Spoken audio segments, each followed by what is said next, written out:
Former MSNBC host Ed Schultz, whose show was canceled in 2015 and is now a host on RT, was recently interviewed by Jamie Weinstein on his podcast. Now, I have 3 clips to show you here, and there are some serious bombshells. So without waiting any longer, the first clip here is Ed talking about how working at RT compares to working at MSNBC.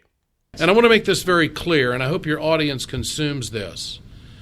There was more oversight and more direction given to me on content at MSNBC than there ever has been here at RT. And I think that it's very sad that that story is not getting out. I think it's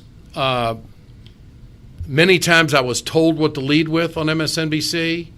Many times I was told what I was not going to do, and I've got a story that, had I not been involved in it, I would have never believed it.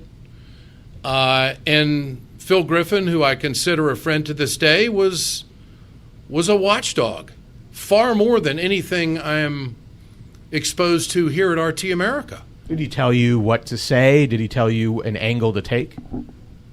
Often. All right. So right away here, there's a bombshell.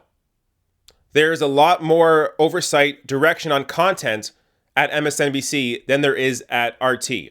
He was told what to lead with many times on MSNBC. He was told many times what not to cover. Phil Griffin, who's the MSNBC president, who Ed Schultz considers a friend, he says Phil Griffin was a watchdog at MSNBC. He was told often, Phil Griffin told Ed Schultz often what to cover. So this flies in the face of everything you've heard about RT. How RT is just a propaganda arm of the Russian government. Putin tells these hosts what to say, what to cover. These hosts have no oversight. They have no ability to cover the stories they want to cover.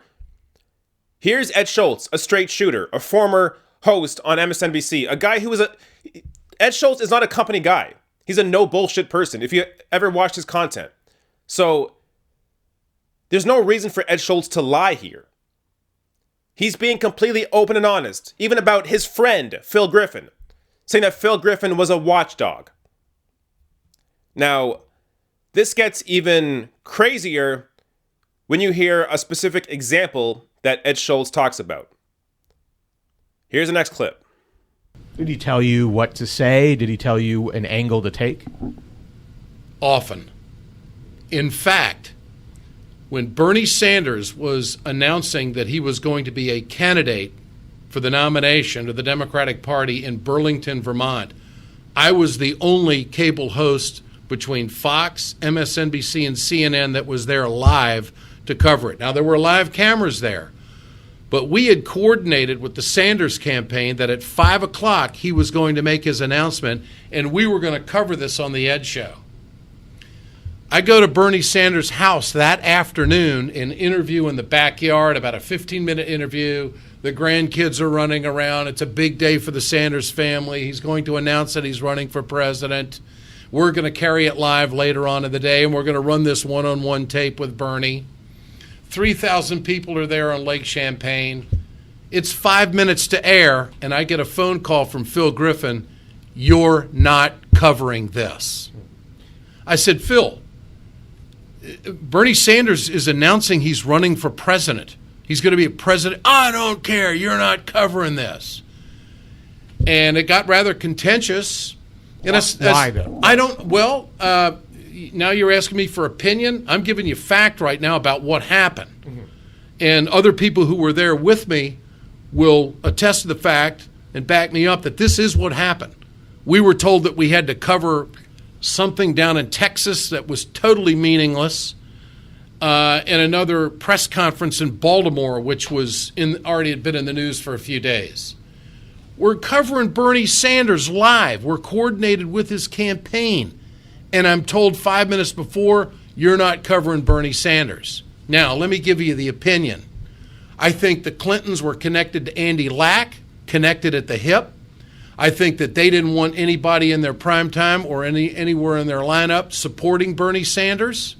I think that they were in the tank for Hillary Clinton, and I think it was managed, and 45 days later I was out at MSNBC.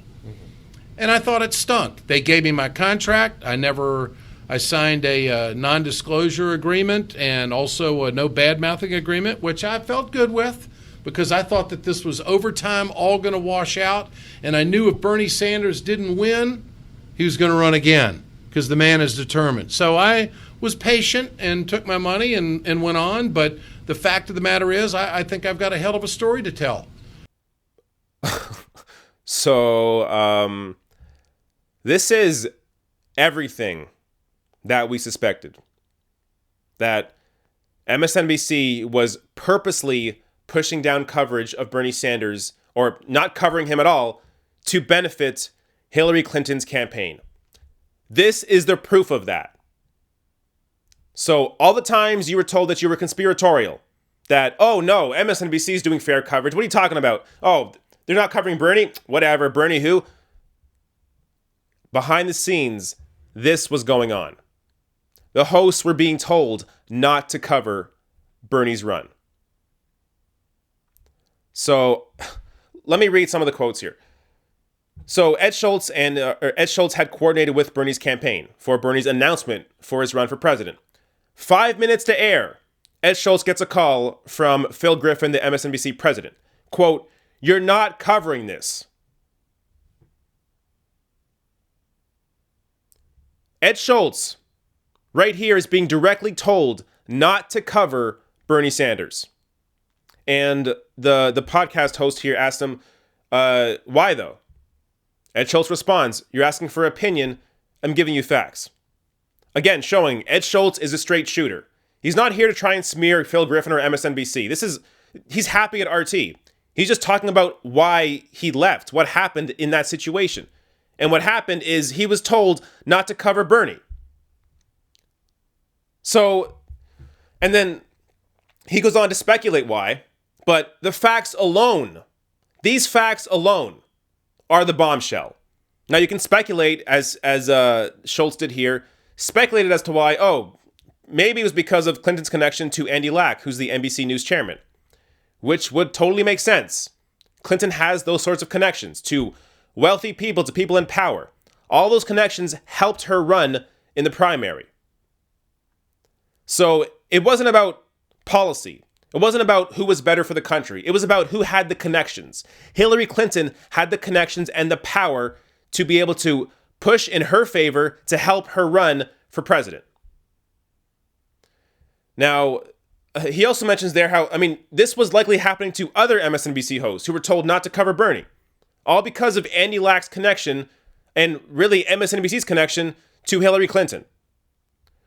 Now, after all that, 45 days later, Ed Schultz's show was canceled.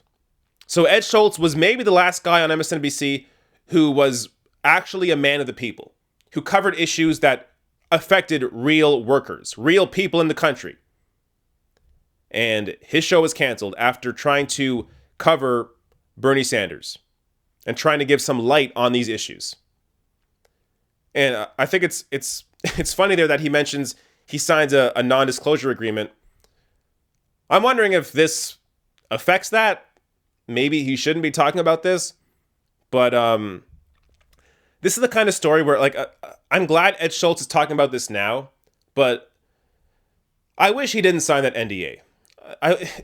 This is the kind of thing that needs exposure when it happens. That's how you change things. 2 years later, way after the fact, not much is going to get done now. But if right after Ed Schultz was let go, he came out with this story in the middle of the Democratic primary, it would have been huge news. And it may have shifted the coverage that Bernie had on MSNBC. But we'll never know. So, I'm glad it's coming out now, but it would have been more beneficial if it came out at the time. Now, let's go to the last clip here, where really Ed Schultz is simply talking about how Bernie was screwed by the system. And when you see how the campaign unfolded, Donna Brazile feeding Hillary Clinton questions at the campaign, the DNC undercutting Bernie Sanders, the super delegates that were organized by Hillary Clinton I mean, in my state of Minnesota, where I'm a resident and pay taxes, Al Franken and Amy Klobuchar were super delegates, and despite the fact that Bernie Sanders won Minnesota, they supported Clinton. It was the fix was in. The fix was in with the mainstream media. The fix was in with managing the news and shutting down Bernie Sanders. And it wasn't until he started matching the Clintons and raising money that he became, well, we got to cover this guy. But from the start, the Clintons didn't want any competition. They didn't want Bernie Sanders around. They didn't want the Keystone XL pipeline. They didn't want to push her on that issue. They didn't want to push her on free education for all, and they certainly didn't want to push her on the TPP and also universal health care. Those were four main issues that Bernie Sanders, had he not been to the campaign, Hillary Clinton would have never had to address. And so I think the fix was in early on to Deep Six Bernie. To this day, it kind of pisses me off because they talk about collusion. Mm-hmm. There's nothing more than collusion than this. How can you disagree with any of that? He's exactly right. This was collusion. The fix was in from the beginning. The whole system was rigged in Clinton's favor. And now we have somebody who was on the inside who is exposing that. Here is the proof. So, I mean, there's been other examples of proof, like when Donna Brazile came out and discussed how, the DNC was rigged in Clinton's favor. So that's the DNC side of it. Now here's the media side of it. Now both sides have been exposed for rigging the system in Clinton's favor over Bernie Sanders. And so he goes over some of the points here with mentions a great point on the superdelegates, how his state of Minnesota was won by Bernie Sanders, but despite that, the Minnesota senators supported Clinton as superdelegates over Bernie Sanders. This whole system, the whole American election system is completely rigged. And it's even really apart from just money in politics. It's also who has power, who has connections. That's who gets all the attention, who gets all the benefits. And he was right on talking about the issues where Clinton wasn't pushed on the Keystone XL pipeline, wasn't pushed on free education, wasn't pushed on the TPP, wasn't pushed on universal health care. These are all issues that if it was any other situation where Clinton didn't have everything in her favor, she would have been pushed on these issues. But she wasn't because of her connections to Andy Lack and NBC News. So, I don't know. I guess this is like closure. This is now, it's been like 2 years now. This is closure. This is now proof that everything that you all suspected is correct. You were not conspiracy theorists. You were not Alex Jones. Everything you thought was happening, happened. Here's the proof. Hey, if you like this video, hit that subscribe button below and consider throwing me a few bucks on Patreon at patreon.com/therationalnational or therationalnational.com/join.